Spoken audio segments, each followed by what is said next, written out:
Dia masuk sekolah di situ 2 tahun, tiba-tiba dia bilang, "Mama, aku kayaknya lebih nyaman di Kristen." Jadi aku Muslim, suami Konghucu, 3 anak kita Kristen. Loh, malah menyilang nih. Bingung kan? Bingung kan? Awalnya bagaimana awalnya? Waktu lahir mereka dalam Waktu lahir mereka dalam keadaan Islam, Bang. lahir Islam. Betul. Jadi waktu lahir karena bapaknya kan nggak bisa ngazanin ya. Jadi aku minta dokter, kalau nggak suster yang perawat laki-laki itu yang ngazanin. Nah terus karena ada sedikit ketakutan dalam diriku, kan ini ada hubungan intern keluarga juga lah ya. Kalau soal keyakinan ini.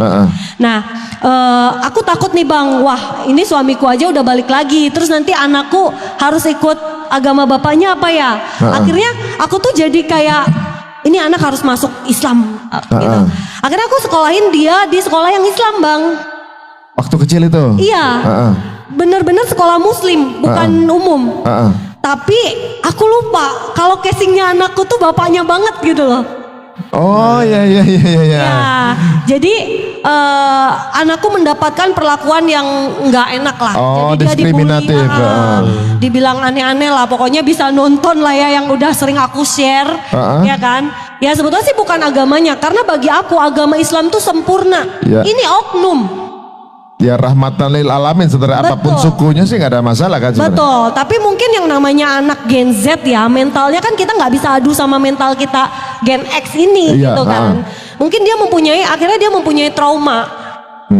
Dan aku akhirnya sekolahkan dia itu ke apa namanya tuh? Sekolah homeschooling. Ternyata pilihanku untuk homeschooling pun salah. Salahnya? Karena anak ini jadi sosialisasinya tuh jadi tambah mundur banget gitu loh. Oh, karena nggak langsung berinteraksi sama dia. Betul, malah jadi tambah. Wah, aku lihat malah dibilang ini kayaknya anakmu autis katanya. Lah, Serius, malah itu dibilang siapa sih gitu. orang yang suka ngomong aneh gitu? Aku Siapa nggak netizen tahu. apa gimana sih? Bener memang, aduh. Terus aku bilang masa sih? Akhirnya kita berdua cekan ke dokter. Dokter bilang nggak ada apa-apa. Ini anak normal. Katanya.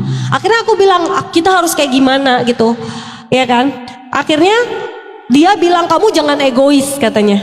Dia waktu itu bilang kamu jangan egois, jangan karena kamu pingin anakmu masuk Islam terus kamu korbanin anakmu. Ya kita kan sekarang ada posisinya ada uang, sekolah kan dia yang sekolah yang benar-benar bagus gitu loh. Ya bukan berarti yang aku kemarin pilih nggak bagus Bang, itu bagus banget gitu. Akhirnya udah masukin aja sekolah, dikasih referensi sekolah Kristen. Tapi aku cek dulu tuh sekolah itu, ternyata ada Islam juga di dalamnya, makanya aku nggak worries gitu loh Bang, karena banyak Islam juga. Dia masuk sekolah di situ 2 tahun, tiba-tiba dia bilang, "Mama, aku kayaknya lebih nyaman di Kristen."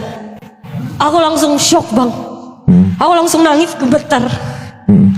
Terus jadi nangis. Nggak apa-apa. Terus ya aku sebagai ibu nggak bisa maksa ya Bang ya.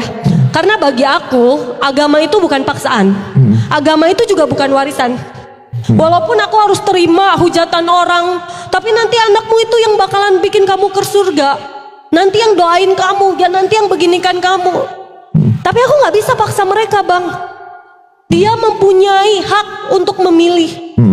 Akhirnya aku ngomong ke anakku, "Kamu benar mau masuk Kristen?" "Iya Mama." "Kamu yakin?" "Iya Mama," katanya. Terus aku mencoba untuk tidak nangis. Aku bilang, apapun keyakinan yang kamu pilih, Mama setuju. Asal kamu tetap takut sama Tuhanmu, Tuhan yang kamu yakini sekarang. Mau bagaimanapun itu, kamu tetap anak Mama. Dari situ anakku juga berpikir gitu loh.